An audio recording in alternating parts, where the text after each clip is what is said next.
Hi everyone, it's Q&A Future Leadership Friday, and I'm here to answer a question I got yesterday, which is, who is future leadership for? Because it might be not clear for people who should do leadership and who should do future leadership. And I would say future leadership is relevant for all leaders, but it's particularly interesting for leaders who want to be relevant in the future and leaders who want to help shape the future.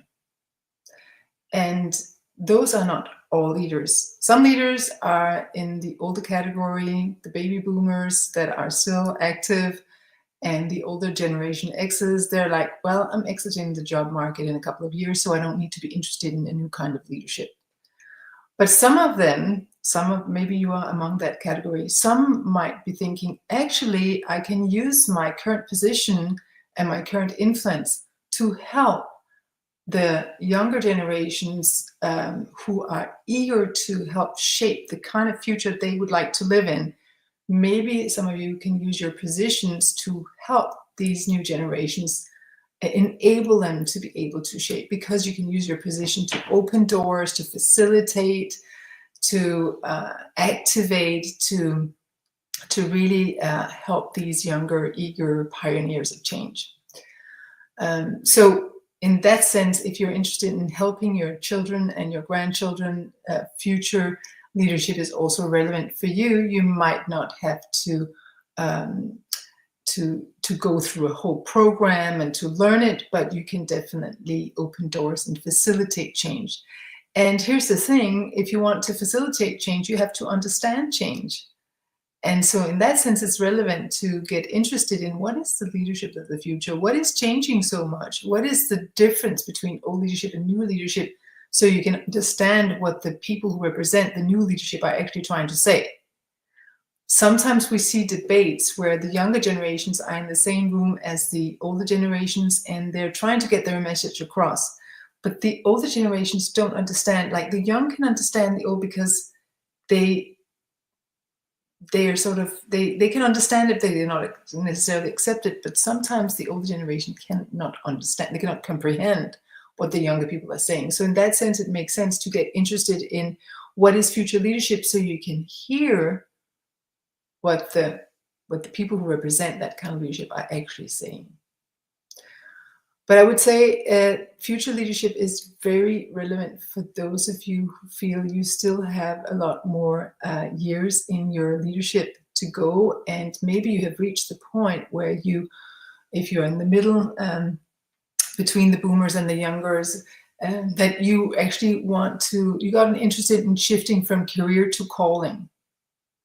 And if you're that category who is like, I would like to spend the rest of my working years doing something that's deeply meaningful, doing something that actually has impact, that actually moves the needle, not only in terms of my own career and my status and how I look from the outside, but how does it feel from the inside? If you're in that category, future leadership is highly relevant, and it will actually help you shift from career to calling, from just merely climbing the ladder, being preoccupied with how you look from the outside, your status, your power, and shift to vocation.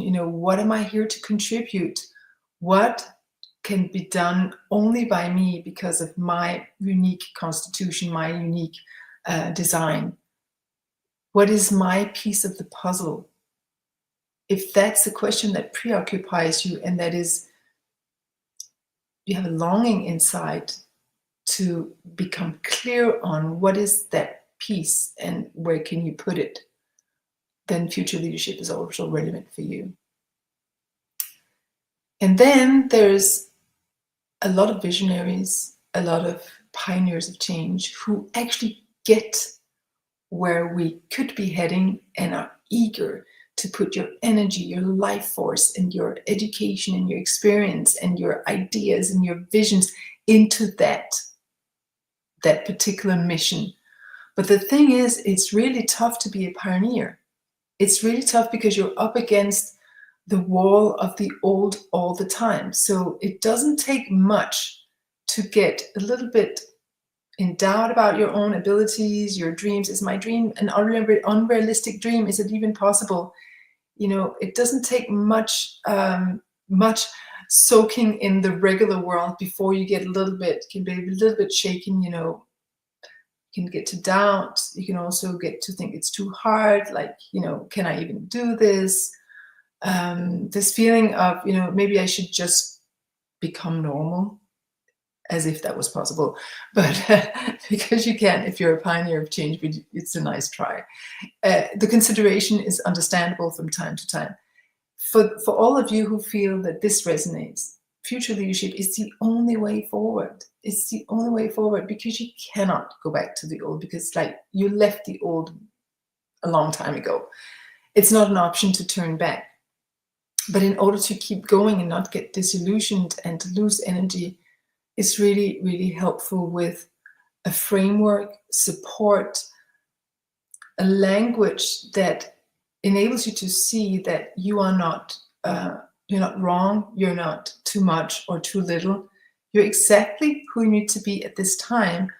But as everybody else, you might really benefit from some support, from some encouragement, from being seen, from being understood, from being helped.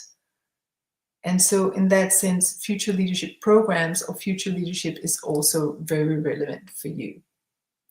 So this is who future leadership is for people who want to be relevant in the future. And for those who still have many years to go on the job market, it's very relevant for you. And I would still say, if you're here on this planet at this time, you have a role to play. So I would encourage everybody to get interested in staying relevant. Also in an era where AI, artificial intelligence, can do more and more of what you used to do. More and more of the analysis, the strategies, the communication. To see that AI can do more and more of that is not an excuse for saying, I opt out of the job market, I just retire early. It's actually an opportunity to ask, how can you still be relevant?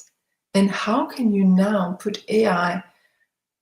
get the AI to do the tasks that actually were boring for you, or that were repetitive, or that were tedious, and then use your energy on thinking, what can I contribute as a warm-hearted human that AI cannot replace? That's a very relevant question for you. And then for those of us who want to help shape the future, we have to understand this simple thing that took me many years to really get what that is all about. Problems cannot be solved with the same level of thinking that created them. So regular leadership is here, future leadership is here. So if you want to solve the problems of the present and the future, you have to shift level of thinking. And future leadership is about that leap. And most of us need some kind of squeeze from life and then help to get to that new level, because you cannot get there with the normal thinking. That's the whole thing. As long as you're in normal mode, it won't happen. The good thing about the crisis of the planet is that more and more people are feeling squeezed, and the squeeze is allowing this, is actually animating this potential upgrade, unless you get paralyzed by the squeeze, or if you get knocked out, and if you give up, then the squeeze won't really help. It will just foster more suffering and more of the same. The same that doesn't work anymore. If it did work, we would have a different world. All right. So all this crisis is actually a squeeze that invites you to an upgrade. Any kind of crisis in that sense is actually a help. Although I am not a fan of crisis myself, I think it's hard, it's tough. But if we have each other and if we have the right help, it can actually really become a catalyst for enormous expansion of human potential. And that's what excites me about crisis. So this is all the people that future leadership is for. And I think it's many people. But you have to recognize yourself in one of these groups in order to understand, okay, future leadership is relevant for me if I want to shift level of thinking, level of consciousness, so I can enable the shaping, the creation of a different kind of future. Actually, wouldn't it be refreshing with the kind of future that is a good deal for everybody? The kind of future that is bright for all, not just a few. And I know that sounds like idealistic utopia, but it's actually, why shouldn't it be possible? We have all the technology that enables it. We have all the know-how. I mean, the only thing that stands in the way is the mindset, is the old level of thinking. So if we, more and more of us, shift to a different level of thinking, what looks so impossible right now actually becomes possible.